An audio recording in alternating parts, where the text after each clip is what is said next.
जो कुछ तुमने किताबों में पढ़ा इसीलिए ताकि सिर्फ दुनिया वालों को सिखाओ और बताओ और 2 पैसा कमाओ। तुमने जो पढ़ा उस पर तुमने कितना अमल किया? जब तक अल्लाह ये सवाल नहीं करेगा उस वक्त तक बंदा अपनी जगह से 1 इंच हट नहीं पाएगा। सिर्फ दूसरों को सुनाने के लिए तकरीर नहीं करनी है, अपने आप को सुनाने के लिए भी हदीस कुरान पढ़ना है। दूसरों को नमाज की तालीम देनी है तो खुद नमाज पाबंदी से पढ़नी है। ऐसा नहीं कि सिर्फ टोपी रख लिया, दाढ़ी रख लिया, जुब्बा पहन लिया ताकि दूसरों को बेवकूफ बना के 10 रुपया कमाएं और पेट भरें और दूसरों के सामने नेक बने और तन्हाई में शैतान का दादा बन के साहब नाचते कूदते रहे। नहीं, तुम बताओ तुमने जो कुछ पढ़ा उस पर तुमने कितना अमल किया। ये 4 सवाल होगा। तुमने माल कहां से कमाया, किस रास्ते से और किस रास्ते में खर्च किया। एक दूसरा, ये कीमती जिंदगी इबादत में गुजारी या दुनियादारी में गुजारी। दूसरा, तीसरा सवाल होगा अन शबाब ही, जवानी, बुढ़ापा तो बिल्कुल मौत का पीरियड है जिसमें 1 दर्जन बीमारियां, और जब बचपन तो गैर मुकल्लफ है, बचपन में ना उसका गुनाह शुमार में है चूंकि उसके पास अक्ल शऊर की कमी है। यह क्रीम पीरियड है जवानी का। उसी जवानी के बारे में सवाल होगा, तुमने ये जवानी कैसे गुजारी? जवानी दीवानी कह के गुजारी या जवानी ही असल पीरियड है जिसमें बंदा मेहनत करके दुनिया में अच्छा जॉब ढूंढ सकता है, बाल बच्चों को अच्छी रोजी दे सकता है, माँ बाप का नाम ऊंचा कर सकता है। इसी जवानी ही में इबादत करके जन्नत जाने का सामान कर सकता है। क्रीम पीरियड है जवानी का जिसमें ताकत रहती है, आसाब मजबूत होते हैं, जिसमें सर से लेके पांव तक सारे पार्ट्स स्ट्रॉन्ग रहते हैं, जिसमें धैर्य, सब्र, बुराई से लड़ने की ताकत सब जवानी में रहती है, बचपन में नहीं, बुढ़ापे में नहीं। इसके बारे में स्पेशली सवाल होगा, मुकम्मल मजमूई तौर पर जिंदगी के बारे में, लेकिन जवानी के बारे में स्पेशल सवाल होगा। ये पीरियड तुमने कैसे गुजारा? जैसे आजकल मेरे जवान गुजार रहे हैं, यहाँ वहाँ जहाँ तहाँ पुल पुलिया, इसके दरवाजे उसके दरवाजे पे, ये बस मुस्कुरा के 24 घंटे फूल से बात करके हाँ हाँ तेरे बगैर हम जिंदा नहीं रह पाएंगे। एक आदमी को देखे वह रो रहा था तेरे बगैर मैं जिंदा नहीं रह पाऊंगा, मर जाओ रोते रोते। एक आदमी को देखा मेरे साथ गाड़ी पे चल रहा था, वो पीछे सीट पर पीछे सीट बैठा हुआ था, अब बैठने के बाद वो फोन से बात करके रो रहा तुम नहीं मिलोगे तो मैं मर जाऊंगा, मर जाओ तुम मर जाओ, तुम नहीं मिलोगे। लगता है सारी जिंदगी का मकसद सिर्फ एक लड़की को पा लेना है।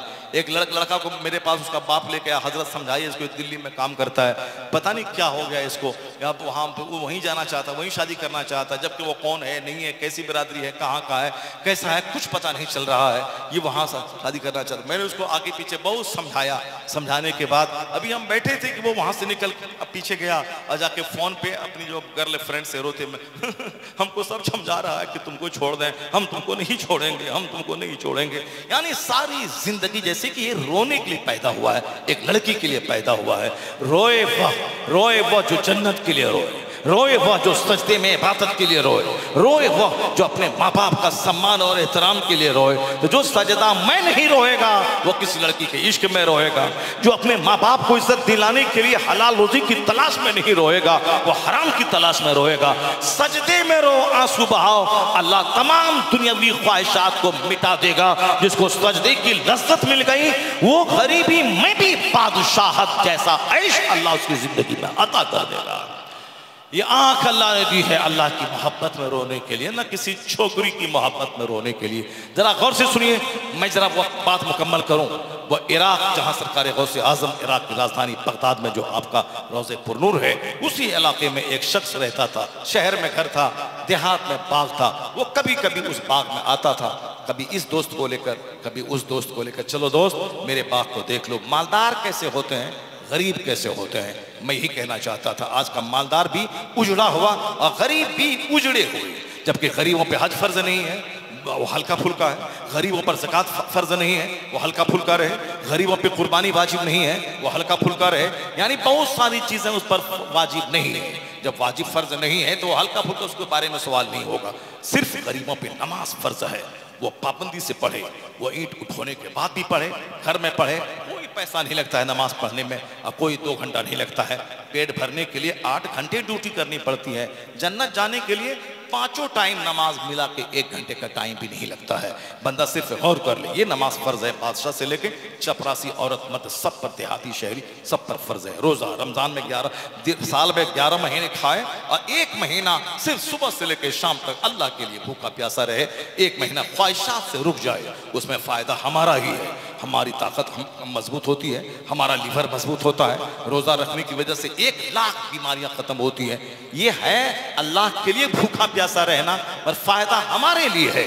हमारा जिस्म अंदर से इतना हेल्दी और स्ट्रांग हो जाता है, कैंसर जैसी खतरनाक बीमारी से लड़ने की ताकत हमारी लीवर को हो जाता है। रोजा एक बहुत बड़ी नेमत है। ये अमीर गरीब सब पर फर्ज है, वो रखे मालदार देहाती, मगर हज सब पर फर्ज नहीं है, ज़कात सब पर फर्ज नहीं है, कुर्बानी सब पर वाजिब नहीं है, सदक़े फित्र सब पर वाजिब नहीं है। तो गरीब तो मस्त रहे, न ज़कात फ़र्ज़ है, न हज फ़र्ज़ है, न कुर्बानी वाजिब है, न फिर सदक़े फित्र वाजिब है। ये तो बिल्कुल मस्त, नमाज पढ़े रोज़ा रख के मस्त रहे, बड़े बड़े गुनाह से बच जाए। झूठ न बोले, शराब न पिए, ताड़ी न पिए, गीबत न करे, इससे बचना आसान है। झूठ नहीं बोलेगा, इसकी इज्जत बढ़ेगी। शराब नहीं पिएगा, इसका पैसा बचेगा, इसकी सेहत बचेगी। जुआ नहीं खेलेगा, इसका पैसा बचेगा, इसकी आबरू बची रहेगी। शराब नहीं पिएगा, ताड़ी नहीं पिए, इसकी अकल बची रहेगी, सेहत बची रहेगी। तो फायदा ही फायदा। इस्लाम ने जिन चीजों को हराम करार दिया है वो मेरे लिए मुज़िर और हार्मफुल था, इसीलिए उसको हराम करार दिया है। और इस्लाम ने जिन चीजों को फर्ज करार दिया है वो हमारे लिए फिट, प्रॉफिटेबल, लाभदायक है हमारे लिए, इसीलिए इसको करना हमारे लिए फर्ज करार दे दिया है। बंदा फर्ज को बोझ समझता है और हराम को हराम ना करने को बोझ समझता है। बोझ मत समझ, जिस दिन तेरी खोपड़ी उसके फायदे को जान लेगी तो तू यही बोलेगा, मेरा खुदा लाजवाब, मेरा मुस्तफ़ा लाजवाब, मेरा कुरान लाजवाब, मेरा मजहब लाजवाब। जन्नत हमें वहां मिलेगी, यहाँ फर्ज को अदा करने के बदले में सेहत मिलेगी, तंदुरुस्ती मिलेगी, चार्मिंग मिलेगी, लज्जतें मिलेंगी। तो हराम करो तो यहाँ समी हो, मरने के बाद आग में जलो। हलाल काम करो, फर्ज अदा करो, यहाँ खुशी मिलेगी, मरने के बाद मुस्तफा की शफाअत से जन्नत मिलेगी। हमारे लिए हमको लगता है कि शराब पीना हराम इस्लाम क्यों करार दे दिया, लेकिन जब आदमी उसमें डूब के देखेगा तो पता चलेगा ये अल्कोहल, ये शराब कितना हानिकारक है, कितने लोगों को जलील बना गई है शराब। माँ और बीवी का फर्क मिटा देती है शराब, हराम और हलाल का फर्क मिटा देती है शराब। उम्मुल खबाइस, तमाम गुनाहों की माँ है ये शराब। क्या नहीं है उसमें, फेफड़ा जल जाता है, आदमी की अक्ल जलकर राख हो जाती है। इस वो शराब है। शराब की बुराई को जब बंदा जान जाए वो तो दूर से उससे नफरत करने लगेगा। अल्हम्दुलिल्लाह मेरे जैसे करोड़ों लोग दुनिया में हैं जो कायदे से जी भर के शराब देखा तक नहीं है, जो शराब की बदबू को सिर्फ दूर से एयरपोर्ट पे सूंघा है, एयरपोर्ट से दूर से चलते हुए शराब की बदबू आती है, उस एयरपोर्ट पे जाने का मन नहीं करता है जहां शराब की बोतलों से शराब की बदबू आती है। मगर कुछ लोग ऐसे हैं, जमीन जगह मकान दुकान, अपनी बीवी अपना बच्चा सब बेचकर जब तक एक गिलास उसको नहीं मिल जाए उस वक्त तक उसको चैन नहीं मिलता है। ये आजकल के गरीबों का हाल और आजकल के मालदारों का हाल। जरा देखिए उस गरीब को जो कल तक कैसे गुजरते थे और उस मालदार को देखिए कैसे रहते थे। इस जमीन पे कैसे नेक लोगों ने जिंदगी गुजारी, इज्जतें हासिल की, दूसरों के लिए मॉडल बन के रहे। वो मालदार शहर में रहता था, देहात में बाग था। एक बार अपने बड़े बड़े मालदार दोस्तों को लेकर के वह बाग पहुंचा। अब्दुल्ला नाम का एक, मुबारक नाम का एक शख्स था जो उस बाग की निगरानी करता था, देख रेख, पानी पटाना, हिफाजत करना, कूड़ा करकट जंगल काटते रहना, साफ करना, कोई चोर आ न जाए, कोई फल तोड़ न ले, पूरे बाग की हिफाजत करता था। आया वो मालदार, कहा मुबारक तुम हमारे इन दोस्तों को देख रहे हो, इस शहर के सबसे मुअज़्ज़ज़ लोग हैं, सब आए हैं मेरे साथ मेरा बाग देखने के लिए। जो सबसे मीठा अंगूर है वो अंगूर तोड़ के लाओ, मेरे दोस्त को खिलाओ। ये सब बड़े बड़े पैसे वाले, इज्जत वाले, नेक अच्छे लोग हैं, जरा इनको खिलाओ अच्छा अंगूर। सामने वाले पेड़ से एक ताज़ा अंगूर निकाला, तश्त में रखा, सामने रख दिया, मगर अंगूर इत्तेफाक से खट्टा था। बाग के मालिक ने कहा मुबारक मैंने आपसे कहा था कि मीठा अंगूर लाइए, ये हमारे करीबी दोस्त हैं, और क्या कर दिया आपने। फिर वह दूसरे तरफ का अंगूर तोड़ा और सामने ला के रख दिया, इत्तेफाक से वह भी खट्टा था।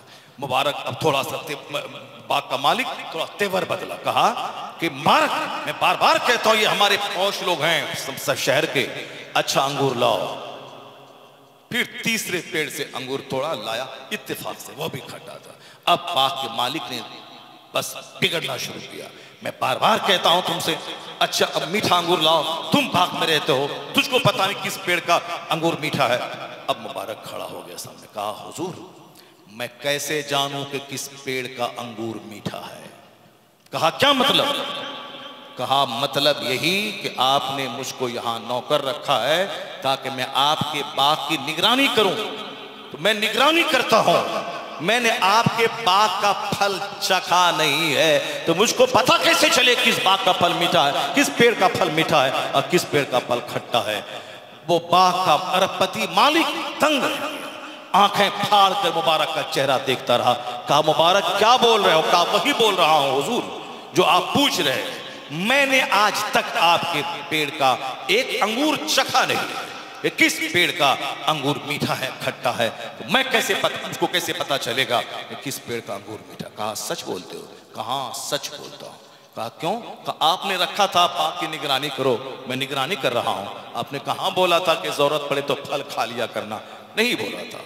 मुबारक की बातें सुनकर वो अरबपति की आंख डबडबा गई। ऐसा नेक, ऐसा परहेजगार आदमी, ऐसा ऑनेस्ट, ऐसा ईमानदार आदमी, गरीब नौकरी कर रहा, तो पैसे की नौकरी कर रहा है। वो चाहता तो रात में 50 केजी अंगूर तोड़ करके बेच देगा। वहां कोई सीसी कैमरा था क्या? वहां कोई कैमरा, कोई देखने वाला कोई था क्या? कोई नहीं था, वो बेच लेता, पता नहीं चलता। अब एक मालदा आम पेड़ का आम का पेड़ है, अब उसमें से आप 1000 आम लगे हुए हैं। अगर कोई बंदा 10 आम तोड़ के अपने दोस्त को भेज दिया, किसको पता चलेगा? अगर 1-2 केजी नहीं पर 10 केजी भी आम तोड़ करके वो रात में अपने घर में सप्लाई कर दे, क्या खबर उस बाग वाले को कि इतना तोड़ा गया? लेकिन अमानतदारी, गरीबी में अमानतदारी, गरीबी में ऑनेस्टी, यह देखकर अरबपति दंग रह गया। कहा मुबारक मैं गरीबों को देखें, ये गरीबी की वजह से इतने गुनाहों में पड़े हुए हैं कि साहब नफरत हो रही। अब उस जमाने के 1000 साल पहले के मालदार, पहले के गरीब कैसे थे? खुद आप साहबे कराम की जिंदगी का मुताला करें। हम लोगों को तो माल चाहिए, चाहे कुछ भी खाने के लिए मिल जाए, बस माल चाहिए। हराम हलाल की तमीज तो सारी खत्म हो गई, सिर्फ माल, पैसा वाला उसी को सम्मान देना। जब तक मालदारों को इज्जत देते रहोगे, तुम्हारे बेटे चोर, होंडे, डकैत होते रहेंगे। पैसा कमाने के लिए किसी भी हद तक आगे चला जाएगा। न कोई पीर बचेगा, न कोई फकीर बचेगा, न कोई बाप बचेगा, कोई इज्जत नहीं बचेगी, न कोई मदरसा बचेगा, न कोई खानकाह बचेगी। जब बच्चा का ईमान ही नहीं बचेगा तो अब ईमान रहेगा तब न पीर साहब का हाथ चूमेगा, ईमान रहेगा, जन्नत का शौक रहेगा, तब न वो माँ बाप का पाँव चूमेगा, माँ बाप का चेहरा देखेगा और हर नजर के बदले में हज मबरूर का अजर मिलेगा। ईमान ही नहीं रहेगा तो उसके नजदीक सब बराबर है। वो पैसा के लिए बाप को मारेगा, पैसा के लिए माँ को मारेगा, पीर साहब को बोलेगा चलो तो ये पैसा कमाने के चक्कर में आया हुआ है। जब जिसको जन्नत प्यारी होगी, जन्नत कहाँ से मिलेगी? आलिम जन्नत का रास्ता दिखाता है, चलो उनका हाथ चूमे। पीर साहब कहते हैं खबरदार, नमाज 5 टाइम नहीं पढ़ा मैं तेरे घर में कदम नहीं रखूंगा, और तुम्हारे घर से ये टेलीविजन ये सब नहीं हटा तो तेरे घर में कदम नहीं रखूंगा। अरे पीर साहब हमको गुनाहों से बचाते हैं, जन्नत का रास्ता बताते हैं, इसलिए ये हमारे धर्म गुरु हैं, इसका सम्मान करना, ये हमको तबाही से बचाते हैं। जब वो जन्नत, ईमान, आखिरत पर यकीन ही नहीं रखेगा, ऐसे मुशरिक और काफिर हो जाएगा। वो क्या धर्म गुरु? जब धर्म ही नहीं तो गुरु का क्या सम्मान करेगा? वो जहां धर्म रहेगा तब ना वो धर्म गुरु का सम्मान करेगा। धर्महीन अधर्मी सब बन जाएंगे। इसलिए अपने बाल बच्चों को जमीन, मकान, दुकान की बातें बाद में, सबसे पहले ईमान की बात, इस्लाम की बात, अखलाक की बात, कुरान हदीस की बात, जन्नत की बात, जहन्नम की बात, उसकी गुट्ठी में इतना इस्लाम पिला दें कि डीएम बनने के बाद वो काफिर नहीं हो जाए, बल्कि डीएम के दफ्तर में बैठकर आने वाले लोगों को मुस्तफा का गुलाम बना दे। इस तरह से 3 सिखाएं, 5 घंटे स्कूल में पढ़े, आधा घंटा अपने मोहल्ले के आलिम के पास उसको भेज दे, यहाँ कुरान और हदीस पढ़े, 5 घंटे स्कूल में पढ़े ताकि एक अच्छा barrister, lawyer, DM, doctor, master बने। वो आजकल खाली डिग्री से काम नहीं चलेगा, क्वालिटी चाहिए। आजकल डिग्री 1 करोड़ लोगों के पास है, नौकरी 5 आदमी को मिलेगी। वो 5 आदमी जिसके पास मेरिट और क्वालिटी होगी, जो 15-15, 18-18 घंटे पढ़ के किताब का कीड़ा बन जाएगा।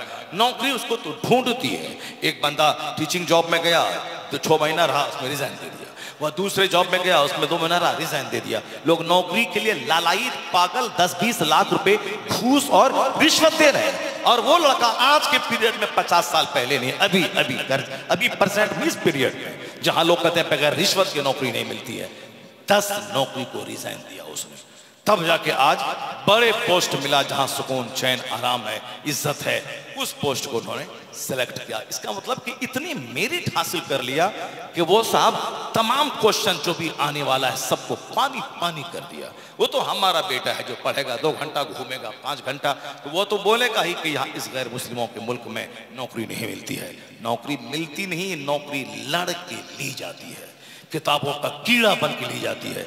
इसलिए अगर पढ़ाना, राजनीति छोड़ दो। मैं अक्सर पैगाम देता हूँ, ये झोला ढोना छोड़ दो, ना तृणमूल का झोला ढो, ना कांग्रेस का झोला ढो। हाँ, इलेक्शन हो जाए, तृणमूल को वोट दे दो, ममता दीदी अच्छी आदमी है, उनको वोट दे दो, बस एक वोट है, दे देना, बस खेल खत्म। ज्यादा पागल नहीं होना उसके पीछे, ज्यादा उसका दिमाग नहीं लड़ाना है। झोला ढोना है, सफेद व्हाइट पहनना है, उसके रूम का दफ्तर का चक्कर लगाना है, कभी न कभी निगाह करम मिल जाएगी, मेरे बेटे को जॉब मिल जाएगी, ये सारी चीजें छोड़ दे।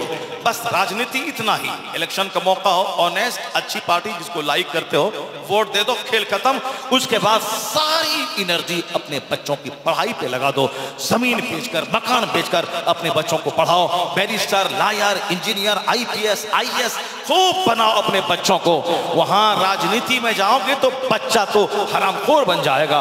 बच्चों को पढ़ाओ, DM बनाओ, इसको IPS, IAS बनाओ, बैरिस्टर बनाओ। एक बैरिस्टर है पार्लियामेंट में तो सारा हिंदुस्तान थर्रा रहा है। जिस दिन 50 बैरिस्टर उस टाइप का पार्लियामेंट पे पहुंच जाएगा तो उस दिन मनमानी कोई नहीं कर पाएगा। इसलिए झोला ढोने वाला राजनेता मत बनाओ, अपने बेटे को IAS और IPS बना दो। सर्विस में लाओ, बैंक मैनेजर अपने बच्चों को बनाओ। जो अपने बच्चों को पढ़ाता है उसका बच्चा सड़क पे नजर नहीं आता। अभी मैं गया था आजमगढ़ इलाके में, उत्तर प्रदेश में, एक गांव में 175 IAS ऑफिसर है, यानी 175 IAS ऑफिसर है। उस गांव का एक बच्चा नहीं मिलेगा, न गली में, न सड़क पर, न चाय की दुकान में चुस्की लेते हुए।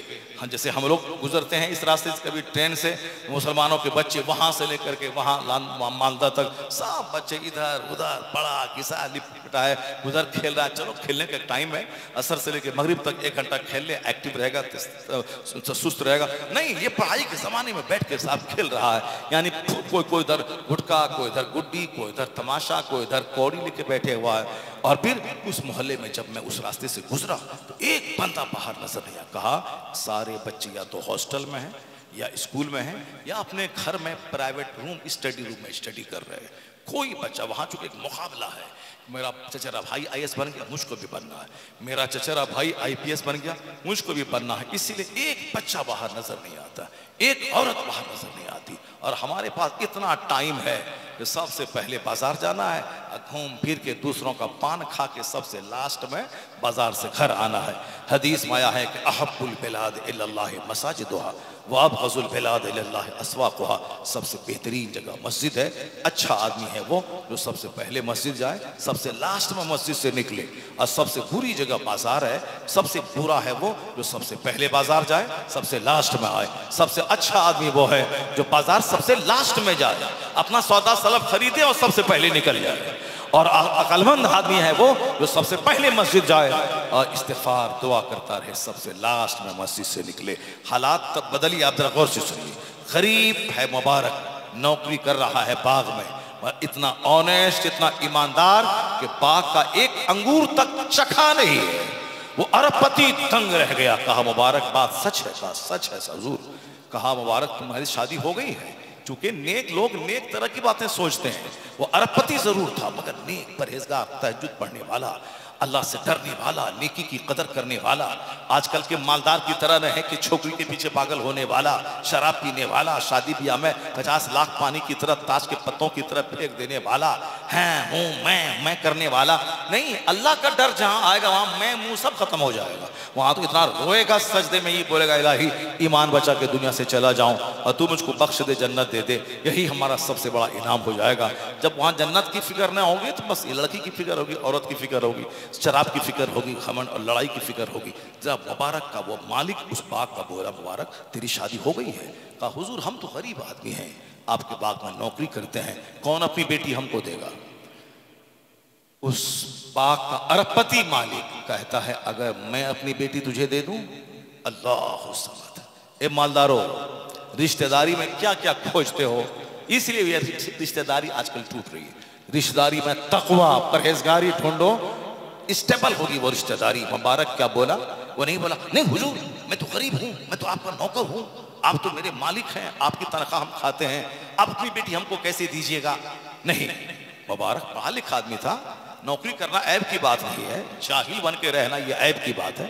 जाहिल बन के रहिए, चाय की दुकान कीजिए, गिलास धोइए, जाहिल बन के नहीं, पढ़ लिख करके चाय की दुकान कीजिए, चाय गिलास साफ कीजिए। पढ़ने की लिखने की बात ही कुछ और होती है। आजकल भी पास पढ़ा लिखा आदमी को जब मैं देखता हूँ, साहब वो 2-4 पैसे की नौकरी कर रहा, राइटिंग इतनी खूबसूरत, हिंदी उर्दू बांग्ला और अंग्रेजी की साहब देख के तंग रह जाए। या MA कर लिया, राइटिंग अच्छी नहीं है। ये साहब मिडिल पास आदमी, मोती की तरह राइटिंग है, उसकी राइटिंग को देख करके उसका प्रमोशन होता रहा, 1-1 लाख रुपए महीना कमाने के काबिल बन गया। काबिलियत कभी जाया नहीं होती है, कभी न कभी उसको इनाम दिलाती है। मुबारक नहीं बोला कि हम नौकर हैं, आप अरबपति हैं, कैसी बेटी हमको दीजिएगा? नहीं, मुबारक क्या बोला? मुबारक बोला हाँ साहब, ये वो यहूदी है जो शादी ब्याह में माल देखता है।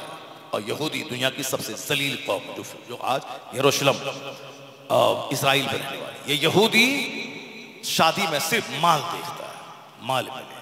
और क्रिश्चियन शादी में खूबसूरती देखता है, लड़की का चेहरा, नाक नक्शा, रंग, फिटनेस, हाइट सब ठीक रहे। क्रिश्चियन खूबसूरती देखता है, यहूदी माल देखता है। और मुबारक क्या बोला साहब?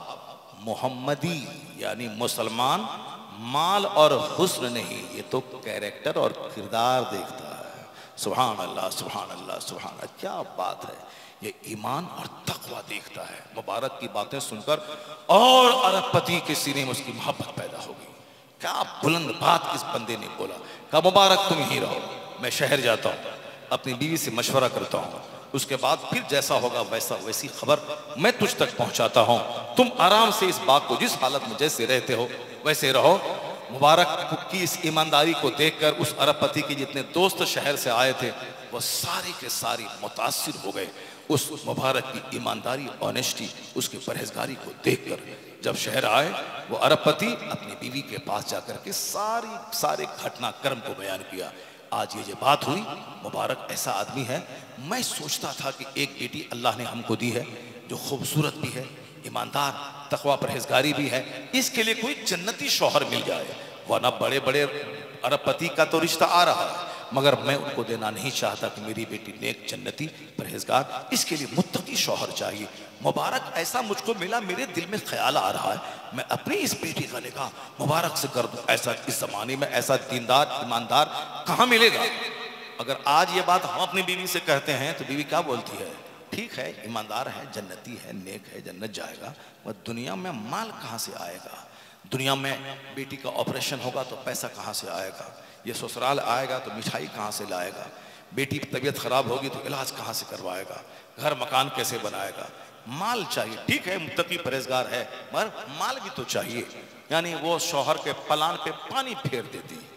आजकल की 99% औरतें ऐसी ही, मर्द नेक बनना भी चाहता है, औरत बनने नहीं देती। मगर जरा देखें औरत कितनी लाजवाब। अरबपति की बीवी वो क्या कहती है? वो तो ताड़ी, शराब, गाना बजाना, जोर जोर से मोबाइल चलाना, वो तो चौड़ेलों के घर में है और बदकारों के घर में है, बेफिक्रों के घर में है। जहां अल्लाह का डर, जहां मुस्तफा से सच्ची मोहब्बत, वहां तो हर वक्त मर्द औरत के दिल दिमाग पे जन्नत जाने की फिक्र पड़ी रहती है। औरत अरबपति की बीवी वो कहती है हाँ साहब, मैं भी अपनी बेटी के लिए ऐसा ही रिश्ता ढूंढ रही थी। सुभान अल्लाह, सुभान अल्लाह। मेरी चुड़ैल माँ बहन जिसके मुंह से हमेशा दुनियादारी की बातें निकलती हैं, वो जरा गौर करेंगे। एक खरबपति की बीवी, आज हम थोड़ा सा पैसा कमा लें तो वो बिल्कुल घर में रहना ही नहीं चाहती है।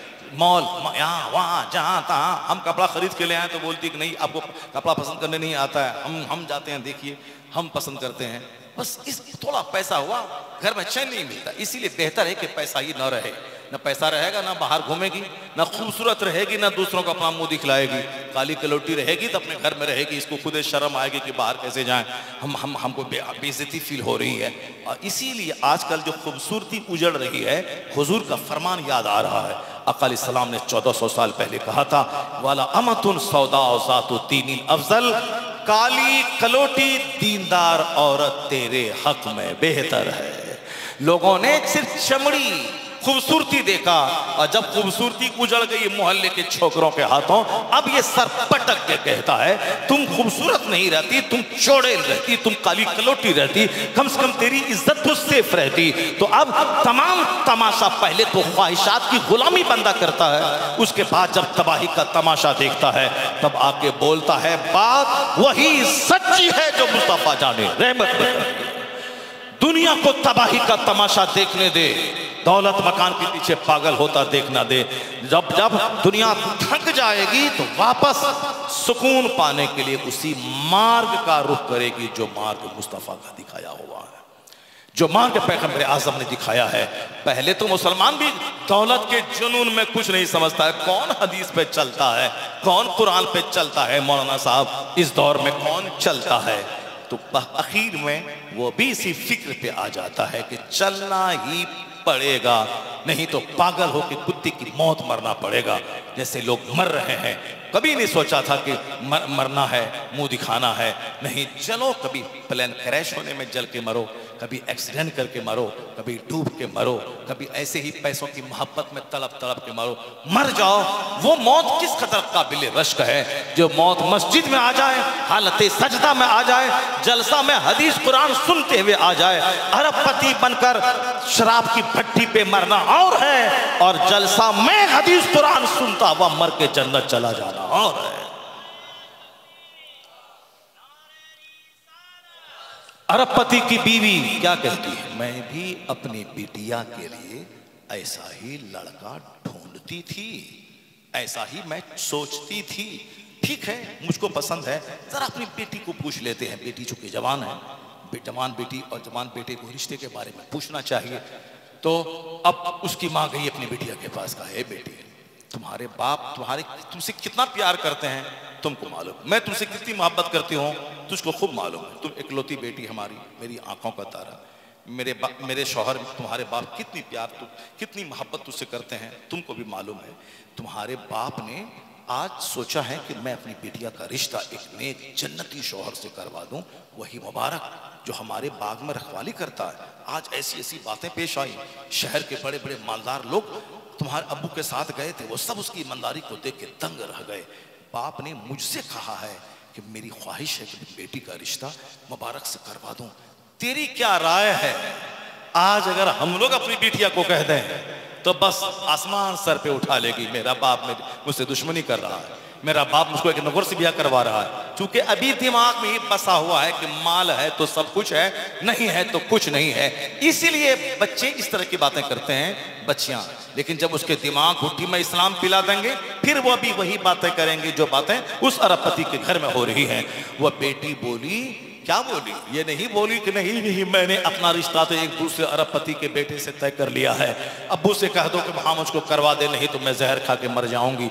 जिस आजकल गरीब से सड़े हुए घर में भी सड़ी हुई बेटियां इसी तरह की बातें बोलती हैं। और सड़ा हुआ बेटा बदतमीज बेहुदा जब देखता है कि मेरी माँ गरीब है, दवाई के लिए पैसे को तरस रही है, मेरा बाप गुर्बत के मारे जल जल के दुनिया से मर गया, कभी खुशहाली का मुंह नहीं देख पाया, और ये छोकरा जो अभी जवान की दहलीज पर कदम रखा था वो मेरा एक पड़ोसी था, दिल जलता है, वो जो अपनी माँ की गरीबी दूर करता, पैसे कमा के देता, माँ का इलाज करवाता, एक बहन थी शादी करवाता, ये काम करने बेंगलोर गया, वहीं एक छोकरी से नेट पे प्यार हो गया। उसी प्यार ही में लड़की 25-30 साल की, ये लड़का 16-17 साल का, उसकी मोहब्बत के जाल में फंस के ब्याह कर लिया उससे। वो हमारा पड़ोसी, वो मेरे मकान में किराए में रहता था, और इसके आगे मैं क्या कह सकता हूँ। यानी इस कदर, और मेरे साथ जलसे में 1 दर्जन बार वो गया होगा। जलसे में जैसे मालदा आ रहा हूँ, कार से चलना है, बैठो चलो, 15 साल का लड़का है, चलो। अभी वो गया काम करने के लिए गरीबी की वजह से बेंगलोर। अब बाप बीमारी के मारे तड़प तड़प के मर गया, माँ बेचारी शुगर 500-600 रहता है, तरह तरह की बीमारियां हैं। अब तो बच्चों को जुनून छाड़ना चाहिए कि मैं कमा के मैं अपनी माँ का इलाज करवाऊंगा, मैं कमा करके अपनी बहन की शादी करवाऊंगा। पता नहीं वो नेट देख देख कर किस छोकरी से प्यार कर लिया। 16-17 साल का लड़का 30-35 साल की लड़की से मोहब्बत कर लिया, उसी के पीछे पागल हो गया, चौपट हो गई जिंदगी। अब फोन भी उसकी बीवी उसको करने नहीं देती है घर, अब उसी के पीछे। अब ये तो बिल्कुल टेंडर एज का लड़का, अब उसको मजा मिल गया एक लड़की का, तो अब तो वो उसी के पीछे पागल है। अभी मुलाकात, बहन की शादी लगी, उसमें आया था, वो चेहरा देखा, मैं देखता रह गया। इसी तरह के छोकरे हमारे हैं, जो अल्लाह रसूल की बात नहीं सुनेगा, नहीं आखिरत की बात जानेगा, तो वो इसी तरह की हरकतें करने में जिंदगी की मेराज वो समझेगा। गरीब अरबपति की बेटी वो क्या बोलती है, वही बोलती है, क्या कहती है, अम्मी मैं अपनी मर्जी के मुताबिक नहीं, मेरे बाप मेरी माँ को जो पसंद है वही मुझे भी पसंद है। सुभान अल्लाह। सुभान। छोकरा माँ बाप पे अपनी पसंद थोपता है, वहां करा दो वरना जहर खा के मर जाओ जहर खा के, अपनी पसंद थोपता है अपने बाप पे। हाँ, ये 100% बाप का कसूर है, जिसने अपने बच्चे को दीन नहीं सिखाया है, सिर्फ दुनिया कमाने की हवस डाल दिया है। वो तो ऐसा बोलेगा ही, दीनदार लड़का वही बोलेगा जब वो लड़की बोली, अम्मी मैं माँ बाप की पसंद के सामने सरे तस्लीम झुका देती हूँ। मेरे अब्बू जो करेंगे अच्छा करेंगे, मेरी अम्मी जो करेगी अच्छा करेगी। और आजकल अगर यही ट्रेंड सारे बच्चों में पैदा हो जाए, बहुत हद तक जो आज समाज में बुराइयां फैल रही है कम हो जाएंगी। बच्चों के सामने बाप को घुटने टेकना पड़ता है। अक्लमंद है वो लड़का जो कहे रिश्ता वही मुझको पसंद है जो मेरी माँ को पसंद है, जो मेरे बाप को पसंद है। माँ बाप के पसंद का रिश्ता जल्दी नहीं टूटता है, अपनी पसंद का रिश्ता 100% फेलियर होता है।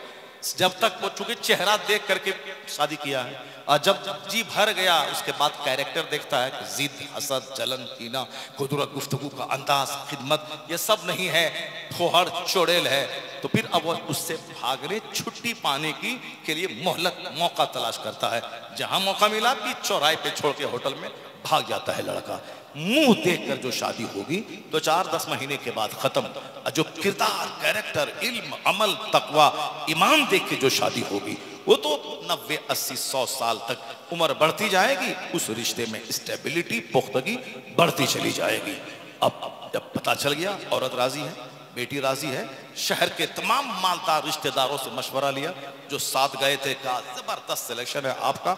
अब शहर के सारे मालदारों को दावत दी गई, और आजकल हम रिश्तेदार से पूछ रहे, बोलेगा क्या कि मौलवी साहब के चक्कर में आप पड़े हुए हैं, मौलवी साहब दाढ़ी है, टोपी है, नमाज है, ठीक है, मैं खिलाएगा कहाँ से? सबको खिलाने की फिक्र है, सबको ईमान की, जन्नत की किसी को फिक्र नहीं है, सबको माल की खिलाने की फिक्र है। आज का मालदार भी चौपट, आज का बाप भी चौपट, माँ भी चौपट, बच्चा भी चौपट, मगर वहां मालदार क्या इस्लामी सोच है, क्या कहता है, मुबारक हो कि आपने जबरदस्त ईमानदार रिश्ते का सिलेक्शन किया।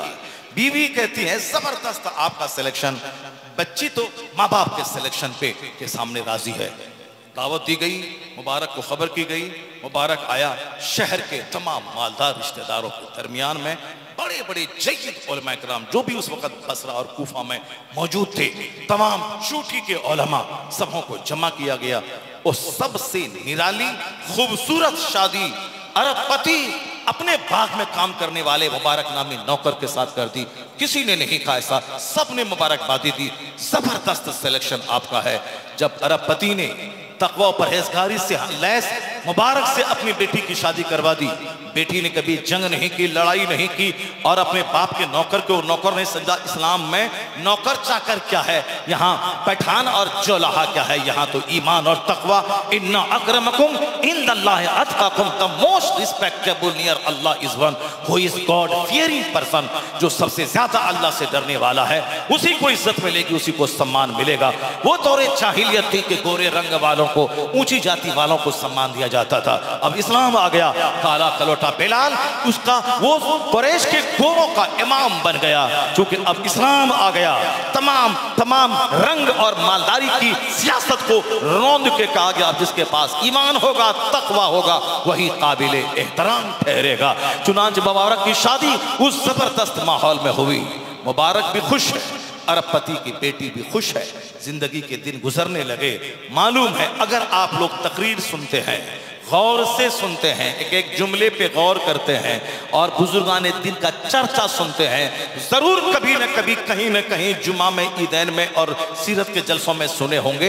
अब्दुल्ला इब्ने मुबारक नाम का एक मुहद्दिस, अब्दुल्ला इब्ने मुबारक नाम का एक वली कामिल, वलियों का सरदार, जो हिंदू दुनिया भर में इस्लामिक हिस्ट्री में 10 बड़े मुहद्दिसीन का जो चर्चा आता है, उस 10 बड़े मुहद्दिसीन में एक नाम अब्दुल्ला इब्ने मुबारक का है। तसव्वुफ की दुनिया, सुलूक की दुनिया, फिक़ह की दुनिया, हदीस की दुनिया, हर दुनिया में जिसका नाम रोशन है। इतना बड़ा काबिल, आलिम, मुज्तहिद, इमाम, बुजुर्गों का सरदार अब्दुल्ला इब्ने मुबारक। चाहे जबान बंगला हो, चर्चा उनका होता है। चाहे अमेरिका का लैटिन जबान हो, चर्चा अब्दुल्ला इब्ने मुबारक का होता है। जहाँ इस्लाम है, चर्चा अब्दुल्ला इब्ने मुबारक का है। ये कौन था? वही मुबारक नाम का आदमी जो ईमानदारी से नौकरी करता था, जिसकी शादी उस अरबपति ने अपनी परहेजगार जन्नती बेटी से करवा दी। तो बेटी लाजवाब और ये मुबारक भी लाजवाब, ये दोनों मियाँ बीवी लाजवाब थे।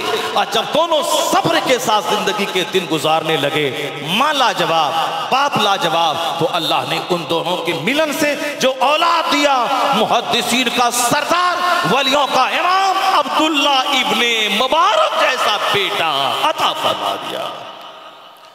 जब माँ लाजवाब हो, जब बाप लाजवाब हो, तो औलाद का लाजवाब होना तय है।